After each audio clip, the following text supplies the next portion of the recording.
Welcome to Unveiled Confessions, where the most raw and shocking confessions are revealed. I'm pushing for 1,000 subscribers, and your support makes all the difference. Hit that subscribe button and be part of the journey. You won't want to miss what's coming next. I didn't even plan on going out that night. I was bored, scrolling through random apps, and that rooftop bar popped up on my feed like it was calling me. It looked warm and crowded, all string lights and people pretending their lives were more interesting than they were. I figured sitting at home wasn't doing me any favors, so I went. That's where I met him. He introduced himself like it was casual, like he'd been there 100 times before. He looked comfortable, too comfortable, like he knew how to blend into places that weren't meant for him. He had that kind of face you wouldn't remember if you saw again the next day. Average, but in a way that made him weirdly forgettable, like he'd trained himself to slip under people's radar. We sat on this metal high table near the railing, overlooking the city lights. Everything felt too perfect for a minute, the weather, the music, even the way he kept adjusting his sleeve like he didn't want anyone to notice something. I was trying to figure out if he was nervous or just acting. There was something about him that felt rehearsed, like every move he made was chosen. He kept glancing around, but not in a protective way, more like he was scanning for exits or memorizing faces. I told myself I was overthinking. Everyone's weird in their own way. But then I noticed the staff looking over at us more than usual. One of the waiters passed by too slowly, eyes lingering on his face like he recognized him but couldn't place where from. He laughed at random times even when the conversation didn't call for it. Like he was keeping a rhythm instead of reacting to what I was saying. His hand stayed close to his pocket the whole time, not like he was holding a phone, more like he was ready to pull something out if needed. I started noticing other things that didn't click at first. He didn't order anything for himself. He kept encouraging me to get drinks, even pointed out ones that were more expensive like it didn't matter to him. When the waiter came, he would turn slightly away, letting me do the talking without ever meeting their eyes. I tried brushing it off until I caught the hostess whispering to a security guy near the elevator. They weren't subtle about it either. Their eyes kept flicking between us like we were part of some quiet surveillance. I felt my stomach twist a bit, but I still stayed seated, telling myself it was just paranoia. He kept smiling like nothing was wrong, but that smile started to look glued on, too still, like his face would crack if he dropped it. At one point he checked his surroundings so casually it looked practiced. He counted tables with his eyes. It wasn't curiosity. It was strategy.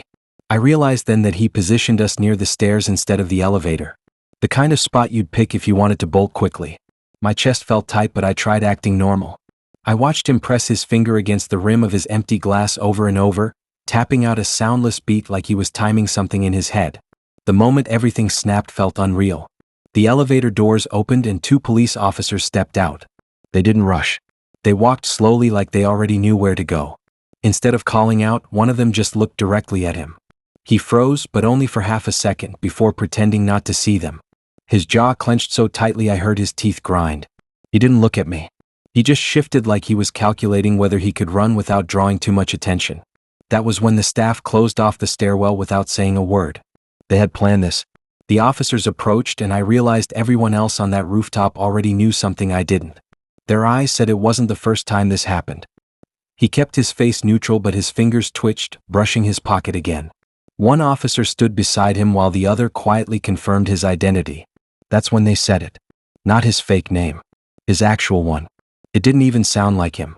Like I'd been sitting with a stranger who decided to be someone else for the night. They listed what he did in a calm tone. Skipping out on dozens of restaurant bills across the city, using random names, acting like a perfect customer and then vanishing the moment the check came.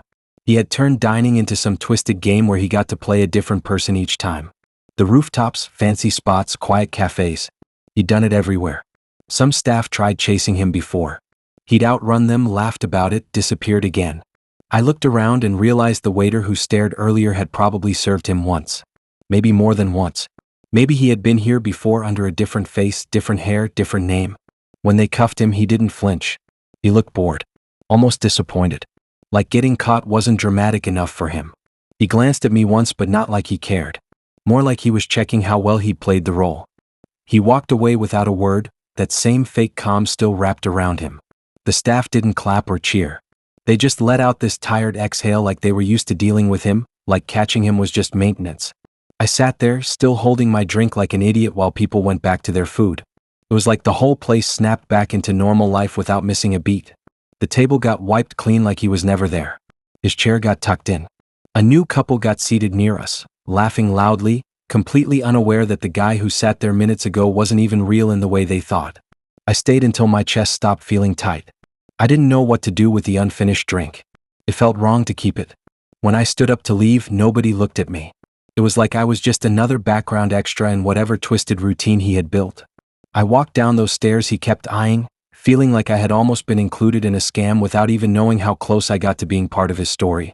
I left before the bill came. I didn't even plan for the night to feel that strange. It was supposed to be simple, just a casual meetup at this dimly lit restaurant that tried too hard to look trendy with its fake plants and neon sign in the corner. I picked the place because it looked busy online and I figured that made it safe. I got there early and stood around pretending to look at the menu on the chalkboard just so I wouldn't seem awkward. When she walked in, she looked totally put together. Perfect hair, clean outfit, like she had curated her appearance with a filter in mind. She walked in like she was floating, not even blinking twice at how crowded it was. We sat at a small table near the bar where the music was loud enough to fill the awkward gaps. She didn't even look at the menu. She just waved at the waiter and pointed at the drinks list like she already knew what she wanted. Before I could even settle in, she ordered cocktail after cocktail. 5 in a row, no pause, no water in between. I kept waiting for her to slow down, but she downed each glass like it was nothing. She didn't touch the bread basket. She kept pushing it aside like it was dirty. I noticed her hands shaking slightly whenever she brought the glass to her lips, like her body wanted something but she wasn't feeding it. The drink menu kept shrinking as glass after glass disappeared. Her eyes started drifting, not in a tired way, but in this weird distant float, like her brain was 10 steps behind her face. She laughed too suddenly at things that weren't even funny, then went quiet like her mind dropped somewhere else. The food finally came out, but she didn't even look at it. She leaned back like the plate wasn't even real. Her skin started to look pale, and there was this moment where she blinked slow, like she was trying to reboot herself. Then she casually said she hadn't eaten all day because she wanted to save her calories for wine. She said it like it was normal, like starving yourself to drink more alcohol made logical sense. I watched her grab her glass again like it was the only thing keeping her upright. Her fingers slipped slightly on the rim like her grip was losing strength. She wasn't even tasting the drinks anymore. She was just pouring them into herself. The restaurant lighting made her look drained, like the color was fading out of her skin.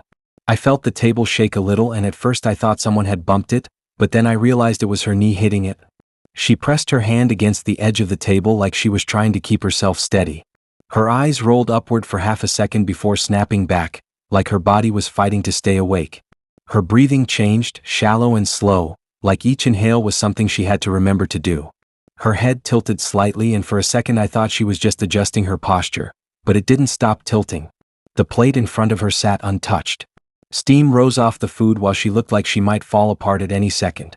The restaurant kept moving around us like nothing was wrong. Glasses clinking, people laughing at things I couldn't hear properly.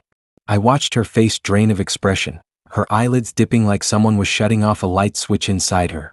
Everything slowed down in this sick kind of way. She looked like a puppet with the strings being cut one by one. Her mouth opened slightly like she was going to speak, but nothing came out. Her eyes tried to focus but couldn't lock onto anything. It happened fast after that. She leaned forward like she was about to put her glass down, but her hand missed the table completely. Her body folded, slow at first, then suddenly heavy like she lost control of her own weight. The glass tipped and rolled across the table as her arm went limp. Her head dropped, and before it hit the ground the waiter lunged forward from behind the bar and caught her just in time, his arm around her shoulders as her body went slack in his hold. Her hair fell over her face and she just hung there like an empty coat.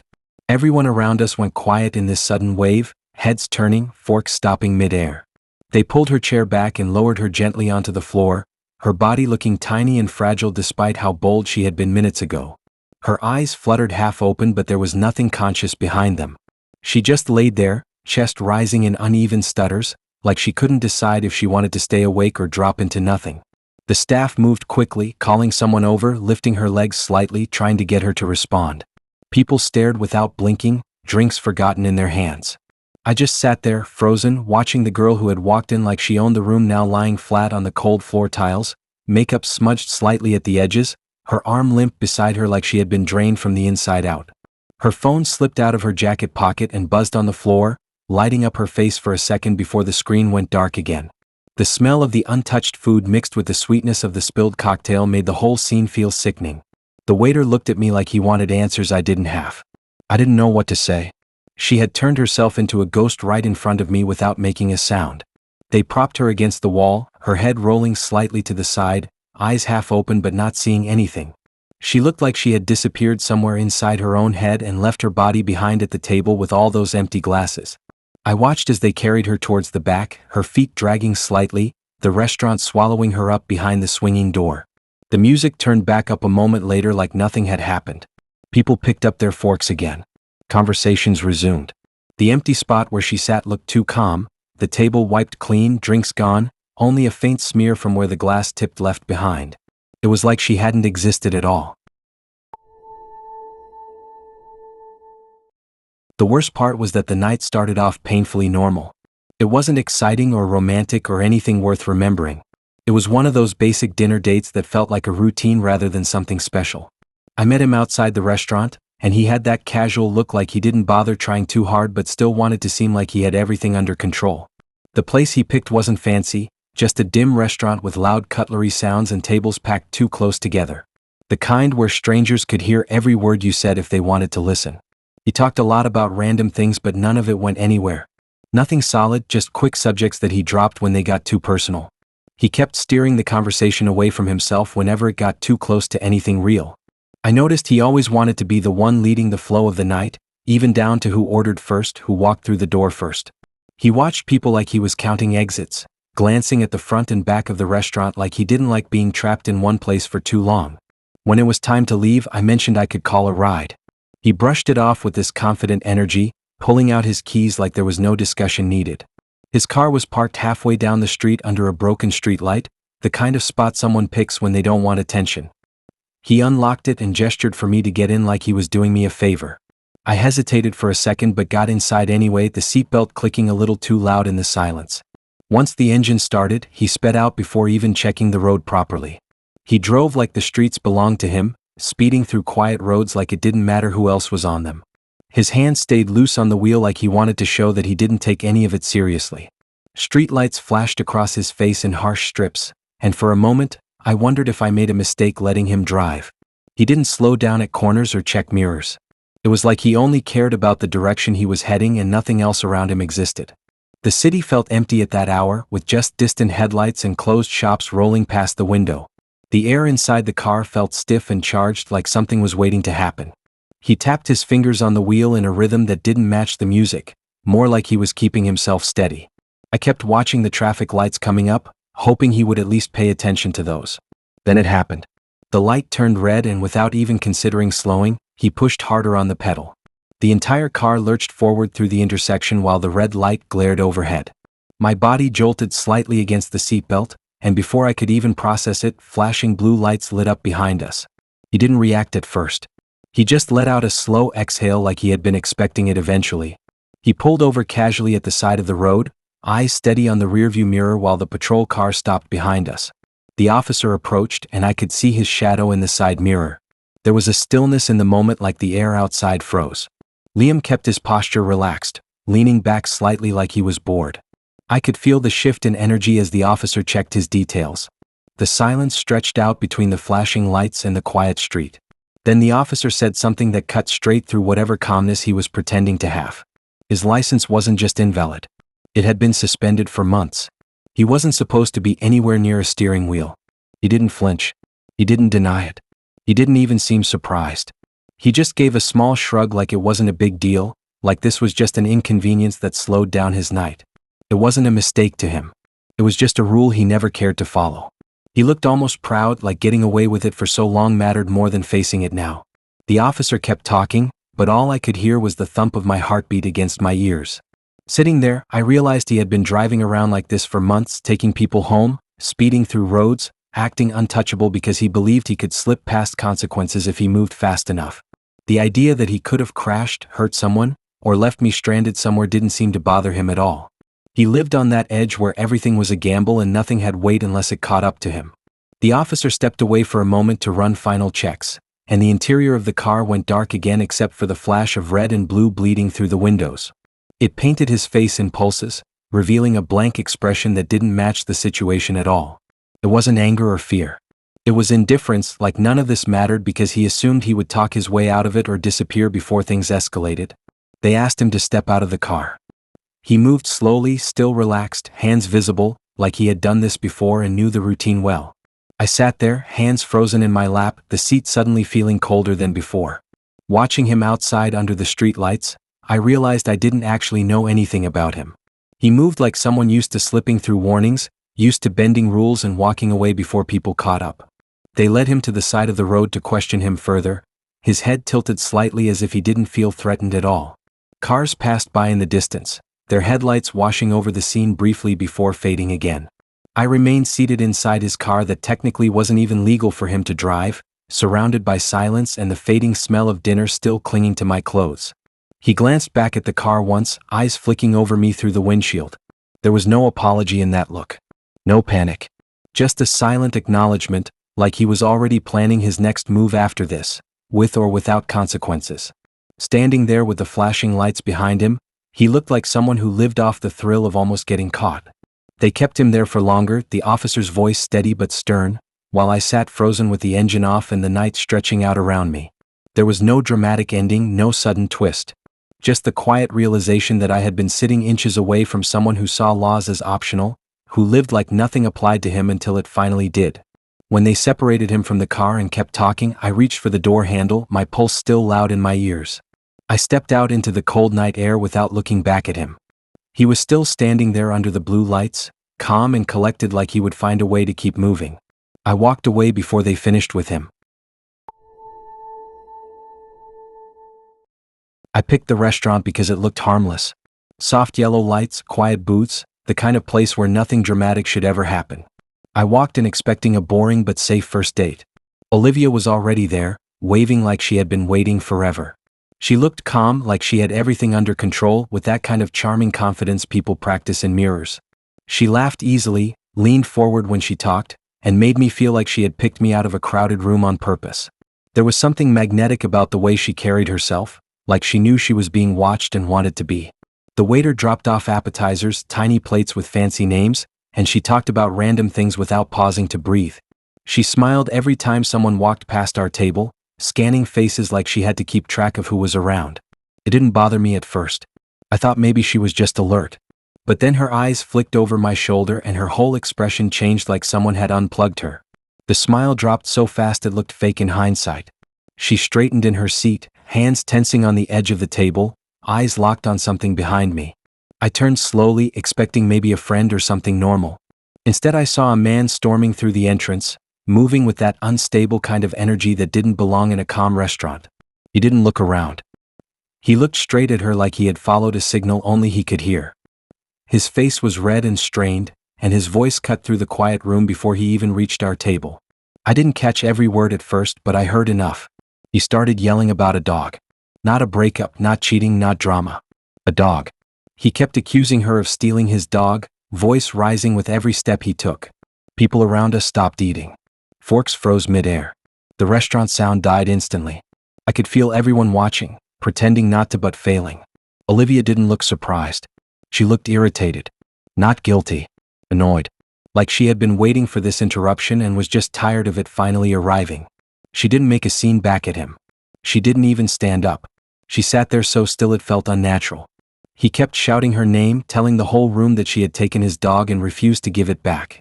He brought up dates, times, like he had rehearsed all of this over and over in his head until it twisted into obsession. The staff rushed over but hesitated, unsure how to touch a situation that personal. The man slammed his hand on the side of our table and the plates rattled. One of the appetizers nearly tipped off the edge, but I caught it without thinking. Olivia still didn't speak. She just stared at him with a flat expression I couldn't read. Her eyes were cold, too calm for the chaos in front of us. That made it worse. The man's voice cracked like he was holding something in for too long.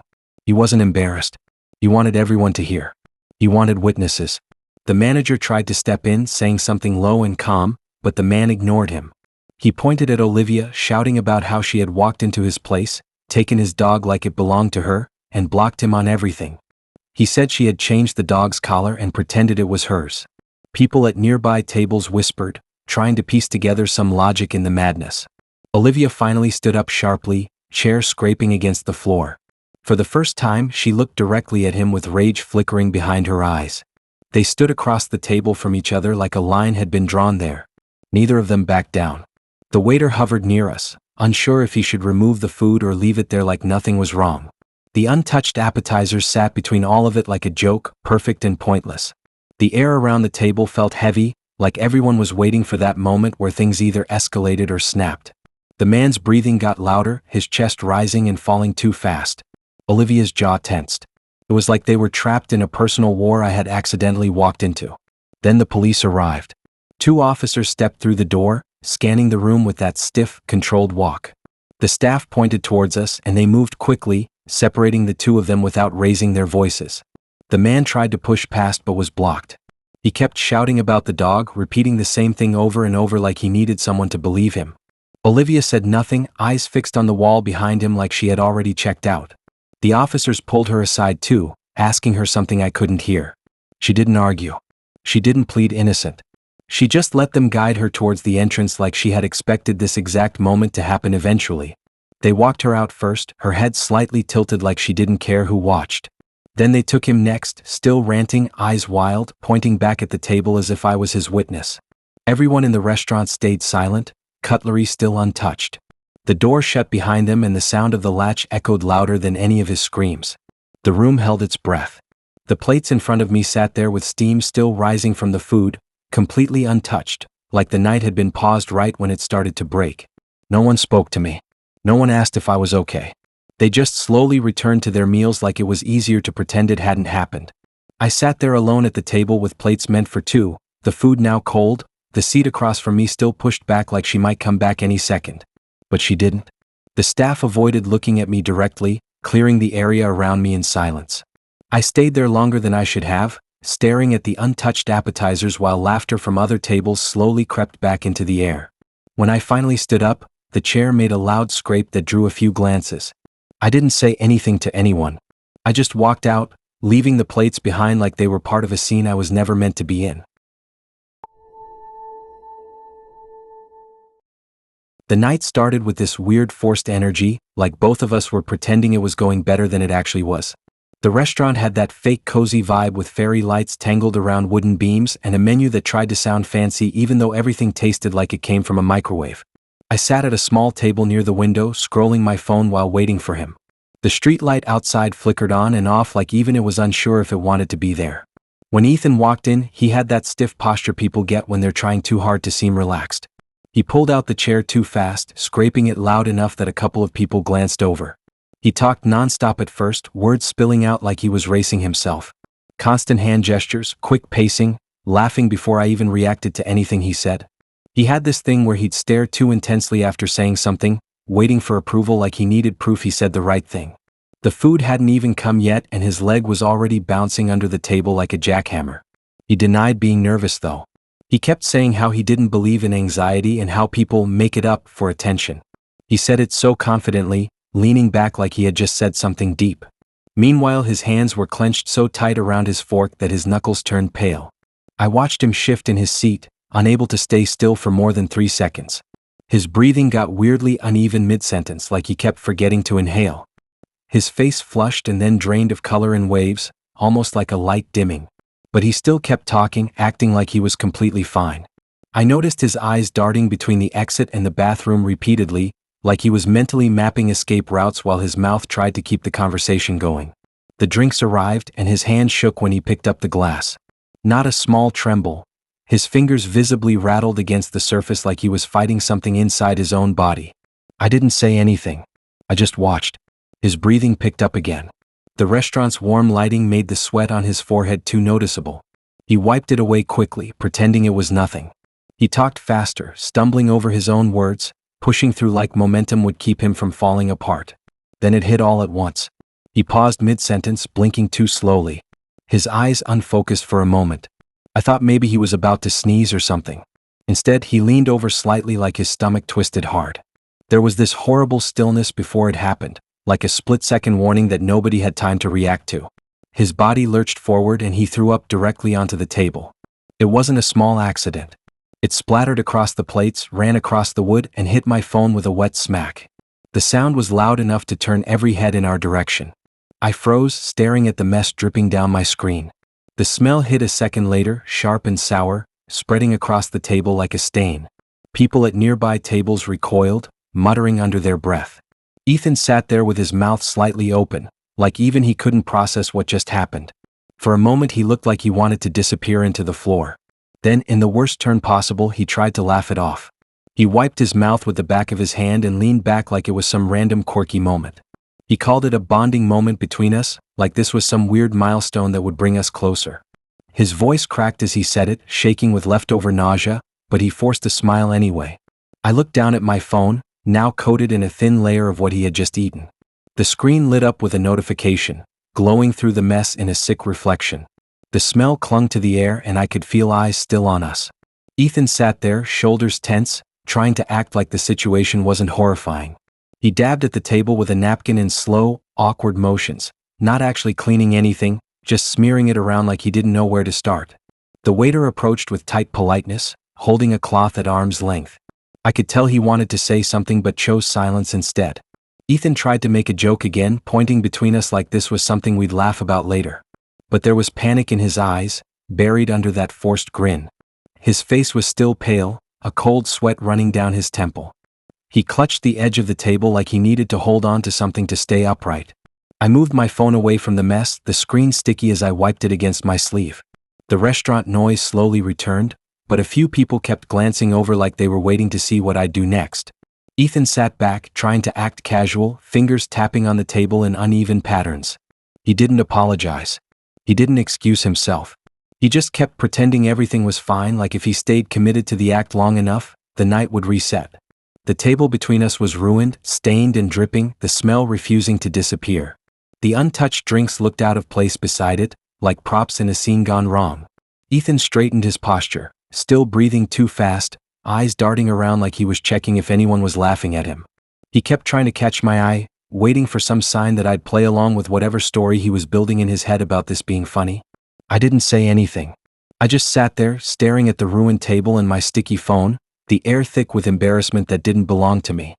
He continued tapping his fingers, smile plastered on his face like it was glued there. The night didn't end with a dramatic exit or a big argument. It just sat heavy and awkward in the stale air, surrounded by the smell and the mess that marked the space between us. When I finally stood up, Ethan blinked like he didn't know whether to follow or stay seated in the disaster he created. I left without looking back, feeling the weight of every stare on my back as I walked past the ruined table one last time. First dates are usually awkward, but this one felt wrong from the minute she sat down. Jessica had this weird intense stare, the kind that made me feel like I was already being judged before I even spoke. The restaurant was quiet, the kind of place where the lighting is low and the tables are set too neatly, like they're trying to convince you it's fancier than it actually is. I hung my jacket on the back of my chair and tried to shake off the uneasy feeling crawling under my skin. She smiled too slowly, like she was trying to read something in my face before deciding how to react. She talked about trust like it was some twisted game. She said she didn't believe in keeping secrets and that people who hide things deserve to be exposed. She said it casually, but her eyes didn't match her tone. They were sharp, focused, like she was searching for something to confirm whatever story she had already created in her head. The food hadn't even arrived and I could feel her mentally picking through everything I said, like she was storing information to use later. I tried to steer the conversation to normal topics, but she kept circling back to trust, lying, testing people. She said people show their true selves in what they carry with them, not in what they say. That sentence stuck in my head even though I didn't quite understand what she meant at the time. She excused herself to go to the restroom, getting up slowly while still watching me like she didn't want to break eye contact until the last second. Her footsteps faded down the hallway and I finally let myself breathe properly. A couple of minutes passed. The drinks arrived. I reached for mine and noticed something was off. My jacket felt lighter. The pocket where my wallet usually sits felt flat. For a moment my brain stalled, refusing to accept what my hands were telling me. I checked again, patting the fabric like maybe it slipped deeper inside. It wasn't there. That slow burn of panic crept up my spine. I scanned under the table, checked around the chair, even looked behind me like it might have fallen and slid away. Nothing. Then Jessica came back, walking calmly with a glass of water in her hand like nothing happened. Except she wasn't just holding the water. She was holding my wallet. She set it down on the table like it was part of the meal. No embarrassment. No apology. Just quiet satisfaction like she had completed some private mission. I stared at it, confused and frozen while the room around us kept moving like this was just another ordinary dinner. She leaned back in her seat, eyes locked on my face, waiting for a reaction like she was testing how far she could push. It felt like being studied rather than being on a date. Before I could say anything, she explained herself like what she did was perfectly reasonable. She said she didn't trust people who had things hidden away. She said taking it was necessary to see if I had anything to hide. The words washed over me in a cold wave. She said it like she had done this before, like going through someone's personal stuff was just part of her routine when meeting new people. She opened it casually in front of me, flipping through my cards, looking at my ID for too long. She inspected everything like she was a security officer doing a search at a checkpoint. I glanced around and saw a couple at the next table staring, eyebrows raised. The waiter paused mid-step near the bar, eyes flicking toward us before pretending to get back to work. Jessica noticed and didn't care. She placed my wallet flat on the table, cards spread slightly like evidence in some twisted investigation. My phone buzzed in my pocket, but I didn't move to check it. I just kept staring at the wallet like it wasn't even mine anymore. She tapped her finger on one of my cards and asked why I had 2 bank accounts. Her tone wasn't curious. It was accusing, like she had caught me in something. I said nothing. The silence stretched painfully long. She kept flipping through receipts I didn't even know were still in there, scanning names and locations like she was piecing together a timeline of my life without permission. Eventually, the manager approached, probably called over by one of the waiters. He stood near our table with that polite but firm tone people use when they're trying to control a situation without causing a scene. He asked if everything was okay. His eyes weren't on me. They were on her. She glanced up slowly, face blank like she didn't even see the issue. I could see the tension under the surface, like the manager was trying to keep the restaurant calm while deciding how to handle what he just walked into. Jessica didn't let go of the wallet. When the manager asked her to return it, she held it a moment longer than necessary, as if deciding whether she felt like complying. Then, without looking away from the manager, she set it back on the table with deliberate slowness. Her fingers lingered on it like she didn't want to release control. She crossed her arms, staring him down like she believed she was the one in the right.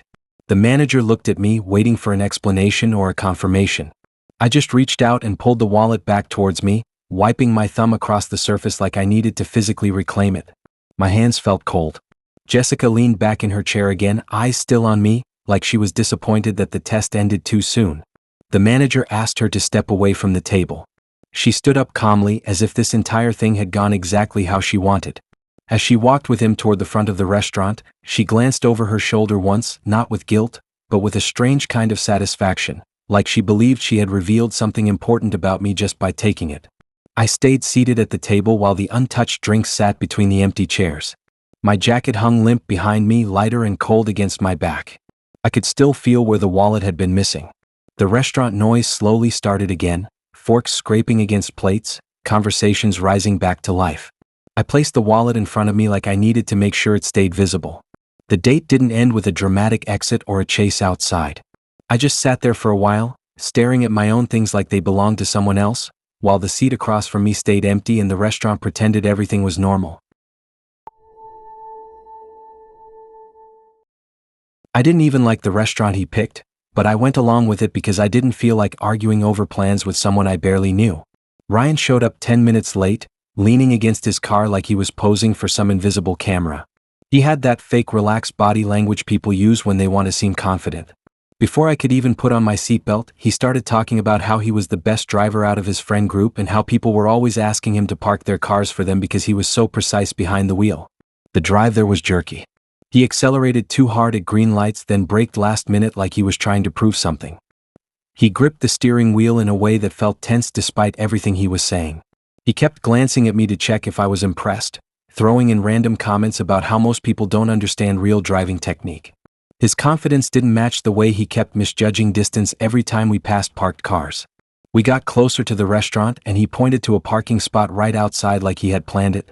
It was a tight space between 2 vehicles, the kind of spot most people would just avoid, but he grinned like it was a challenge. He rolled down the window and flicked his hand out in a dramatic way, like he was about to show off. I noticed something then. The car in front of the space wasn't just any car. It was a parked police cruiser. He didn't seem bothered. He twisted the wheel confidently and started reversing like he was in a driving tutorial. Except he wasn't watching his mirrors properly. The angle was off from the start. The back of the car lurched too sharply toward the cruiser. For a split second I thought he would correct it. Instead, there was a loud crunch, metal on metal, the back of his car slamming directly into the police vehicle with a force that made my head snap forward. Everything went silent after the impact. Then the siren lights on the cruiser flickered to life in a slow, humiliating flash. Ryan froze, his hands still locked on the wheel. His mouth hung open but no sound came out. The officer inside the cruiser turned his head sharply like he couldn't believe what just happened. People on the street stopped walking. Heads turned. It was one of those moments where time didn't speed up or slow down. It just stood completely still. Then it all kicked into motion. The officer got out of the car, hand on his radio, looking at Ryan like he had just witnessed the dumbest thing he'd ever seen. Ryan tried to speak but nothing came out right. He stepped out of the car slowly, trying to stand tall even though his face was losing color fast. I sat in the passenger seat, staring straight ahead, heart pounding in my ears. I could feel people watching from across the street, waiting to see if an argument would break out or if he'd try to claim it wasn't his fault. More officers arrived, another cruiser pulling in with its lights flashing, drawing more attention. People at the restaurant entrance paused with their menus in hand, whispering to each other. The quiet dinner spot he bragged about was now a spectacle, and we were at the center of it. They separated us immediately, asking me to step aside while they spoke to him near the damaged vehicles. One officer escorted me to the sidewalk and took my version of what happened. I stood there, arms crossed, lights flashing around us as more people gathered to watch. Ryan kept trying to gesture with his hands, pointing at the street like the angle was the problem, not him. The officers didn't care about his explanations. They inspected the cruiser, then his car, noting the dent that lined up perfectly with the police bumper. He looked smaller than he did earlier, his fake confidence draining out of him under the red and blue lights. I could see his eyes darting between me, the officers, and the crowd watching. Each time someone took a photo or raised their phone, his expression got tighter. The officers checked his license, registration, everything. They made us wait separately, telling us not to talk to each other while they sorted out the report. I could hear Ryan in the distance apologizing to the officer, his tone shaky but still trying to sound like he had control. The officer didn't react, just kept writing notes down on a clipboard while Ryan stood awkwardly beside him like a kid caught doing something stupid. We never made it to the restaurant. The reservation time passed while we stood there under the flashing lights. The hostess inside glanced out the window twice, then turned away like she didn't want to be associated with whatever was happening outside. People walked past us, whispering, glancing at the cruiser with the dented bumper. Some even paused to stare before walking off again. The whole street felt like it was silently judging him. By the time the officers finished taking statements, the air had gone cold. Ryan stood beside his damaged car, shoulders slumped, looking at the ground like he didn't want to meet my eyes. The officers told him he would hear from them about the damage and that a formal report would be filed. They didn't arrest him, but they made it very clear that this wasn't something he could talk his way out of. When they finally left, the cruiser drove off slowly, leaving his car parked crooked with a dent that he wouldn't be able to ignore. He turned toward me like he wanted to salvage the night, maybe suggest we still grab dinner somewhere. I didn't say anything. I just looked at the crushed corner of his car reflecting the neon restaurant sign and then walked past him without stopping. I didn't run or say anything dramatic. I just walked away while he stood there next to the damage he caused, the streetlight flickering above like it couldn't decide whether to stay on or not. I wasn't expecting anything wild from that night. I picked a quiet restaurant because I wanted something low effort, nothing chaotic. The kind of place where couples eat in silence and the loudest sound is cutlery tapping plates. Laura showed up wearing a smile that seemed normal enough, acting polite and sweet, the usual fake politeness people put on for first impressions. She had a large purse with her, bigger than most handbags, but I didn't think twice about it. She set it carefully beside her chair like it held something precious, not just makeup and a wallet. We ordered food and things felt standard at first. She talked about her hobbies, work, random things. I noticed she kept checking the bag. Not in a paranoid way, but like she was keeping track of whatever was inside. She would adjust it with her foot every few minutes, pulling it closer to her leg. I assumed it was just expensive or maybe she was protective over her things. She laughed at small things I said, a little too eagerly, like she was trying to distract me from paying attention to anything but her face. Halfway through the appetizers, I heard a faint rustle under the table, like something moved against the fabric. I looked down but saw nothing. Laura froze for half a second before forcing another smile, eyes a bit too wide. She reached down slowly and nudged the bag again with her toe. I thought maybe something spilled. Then I noticed the bag shift on its own. It wasn't just moving slightly. It was breathing. The shape inside flexed gently like something alive was pressing against the sides. She leaned in casually and said she brought something with her because it helped her stay calm around new people. Before I could react properly, the bag moved again, but this time the flap shifted open just enough. A patterned coil slid out and disappeared underneath the tablecloth. I froze, staring at the strip of scaled skin vanishing into the shadows under our feet.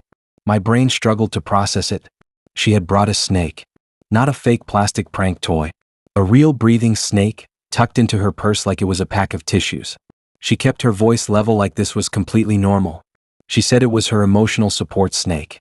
Not a dog. Not a small silent pet. A snake. An actual snake just slithering freely somewhere near my shoes. My legs tensed automatically, heels lifting off the floor as I sat rigid in my chair. I tried not to jerk away because I didn't know where it went. The air under the table felt colder instantly, like the whole room shifted in atmosphere. Laura tried to reach under the table slowly, hands stretched out like she could lure it back quietly. But the snake had already moved further. I saw a flicker of motion near the chair leg across from us. The couple beside us stopped talking mid-sentence, their eyes moving down in confusion. Then one of them stood up suddenly, chair scraping violently against the floor. That sound set off everything. Someone screamed. Not a dramatic movie scream, more like a raw, startled yell that made half the restaurant stand at once. Chairs scraped, glasses clinked, and suddenly people were backing away from their tables, eyes wide, staring at the floor.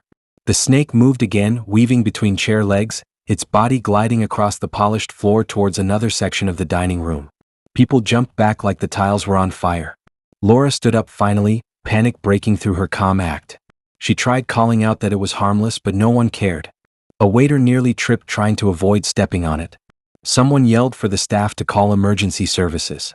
The restaurant manager rushed in, trying to keep control, but people were already climbing onto chairs, clutching their bags and pulling children close. A glass shattered somewhere near the back as a customer knocked a table over. The room shifted into full chaos. A woman grabbed her husband's arm and pointed toward the corner where the snake had disappeared behind a plant. The kitchen doors swung open and staff peered out hesitantly like they had no idea how to help. The manager demanded to know what was happening, and Laura admitted it was hers.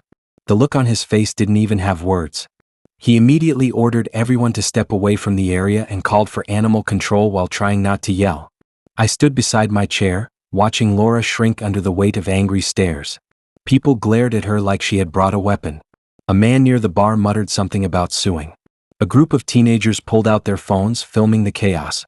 Laura kept insisting it was safe, but no one believed her anymore. The snake had vanished under a cluster of tables, and now the entire back area was blocked off like a crime scene. Animal control arrived fast, probably due to the word snake being mentioned on the call. They walked in with equipment, asking everyone to stay still. The restaurant felt like a sealed room, tension thick, eyes tracking every shadow on the floor. It took a while, but they finally found it coiled behind a heater vent near the wall, tongue flicking lazily like it didn't understand the chaos it caused. Laura tried to approach to show it was tame, but one of the officers blocked her, telling her to step back. She kept raising her voice, saying it needed her to calm down. They ignored her and carefully secured it into a clear container. The entire room watched as the snake was lifted, its body pressed against the plastic, scales catching the light. Once it was contained, people slowly started breathing again. The manager asked Laura to step outside. His tone was controlled but cold. She looked around like she was expecting someone to defend her. No one did. I didn't say anything. I just stood there, watching her walk out while the container with the snake was carried behind her. The restaurant stayed eerily quiet. Food sat untouched on multiple tables, drinks watered down with melted ice. I walked out without finishing the meal, stepping around the tables that were still half pushed back from when people jumped up. The night air outside felt too normal for what just happened. Laura stood by the curb arguing with animal control, her purse hanging limp at her side. I didn't go near her. I just kept walking down the street, leaving the restaurant behind with its chairs still out of place and half-eaten meals abandoned in the middle of a quiet disaster.